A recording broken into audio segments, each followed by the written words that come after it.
supernatural religion is a very interesting scientific theory, which is wrong. If there really is some kind of brooding great spirit, then that is a totally different kind of universe, organized religion, a myth which is scientifically false, because the evolution is true and we need to educate people about it. World-famous atheist and evolutionary biologist Richard Dawkins expresses the problem between religion and evolution. He says he isn't impressed by religions accepting evolution. Check out why. Well, I think supernatural religion is a very interesting scientific theory, which is wrong, but it's profoundly interesting in the sense that, or important in the sense that if it were right, it would be a very different kind of world we live in. So I'm not one of those who says, well, it's nothing to do with science, you can believe if you like and leave me out of it. Right. I mean, it is a very important scientific theory. If there really is some kind of brooding great spirit, the base of the universe, which created everything and supervises everything, then that is a totally different kind of universe from one where there is no such creature. And so I think it's a scientific question. It doesn't mean you can answer it scientifically necessarily, but I think we can think about it scientifically, and I do so, and have concluded that it's highly unlikely that there is such a great spirit. Dawkins does a phenomenal job of making religion accountable. He frames religious claims as scientific hypotheses and asks for the evidence. If religious claims are factual, then it affects science and public education. I'll later explain the problem with treating faith claims as scientific. Where it affects my own field of evolutionary biology, of course, is that it's a direct competitor in that there are the organized religion, Christianity and Islam and Judaism, all subscribe to, in their fundamentalist form, subscribe to a book which proposes a myth which is scientifically false. And so to that extent, I have to be involved in controversy because the evolution is true and we need to educate people about it. Many people in those traditions that you refer to now take evolution on board. Sometimes they do it in a theistic way. Sometimes they do it in a way that operates at the quantum level, so there's no interruption of the mechanism of the world. Some do it deistically. One person told me that it's much more difficult for God to have worked through evolution, and it's be a much cleverer God to work through evolution, because just to say, there's the dinosaur, I just created, that's easy. If you can create, you're great. But to do it through evolution, starting with the plasma at the Big Bang and going through evolution to get that dinosaur, I mean, that's really clever. No, it's pathetic. It's very unimpressive, because why on earth would he choose to use the one method where he's not necessary? Write himself out of the script. The reason why Richard Dawkins is asking for the physical evidence is because religions are adamant on making supernatural claims to avoid providing evidence. In fact, supernatural refers to things beyond natural laws, outside scientific evidence and explanation, which means why such claims are unfalsifiable and often rest on personal belief or wishful thinking. These often control billions of lives. Therefore, we must not take them lightly. No, I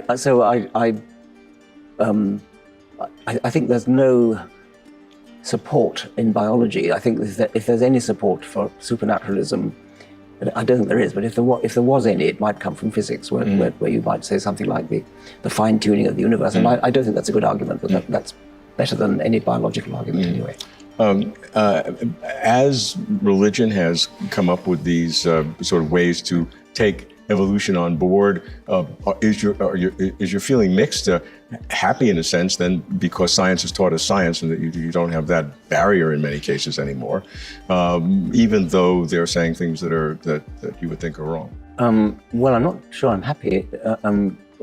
Happy that religions at their highest level now take evolution on board, so they're not opposing the teaching of evolution in schools. Well, I suppose in one way I am, because yes, I mean, I'm glad of that, although in America at least, that's not really totally true. No, it's certainly not totally true, and there's a large percentage that nor it's in the not. Islamic world. Yes, that's correct. Both are correct. I mean, so there is a great deal of opposition, and I think that the sort of so-called sophisticated theologians who accept the scientific worldview don't impress me very much, because I don't think they've really thought through the negative impact that has on their religious worldview.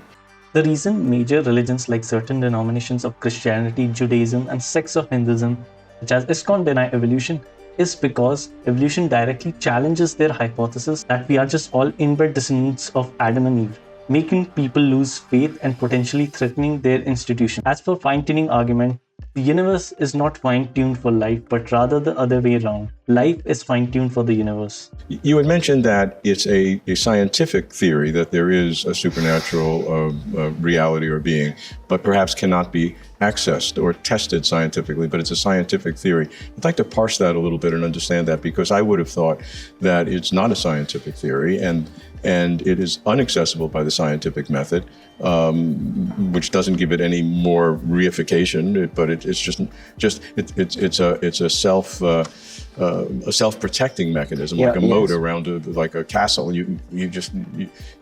I see what you're saying. On the other hand, do you take my point that I made earlier that it would be a totally different kind of universe? You've probably seen that cartoon, the great blackboard full of 4 million. Yeah. And here a miracle occurs. Right. I think it's both a scientific theory and a betrayal of science,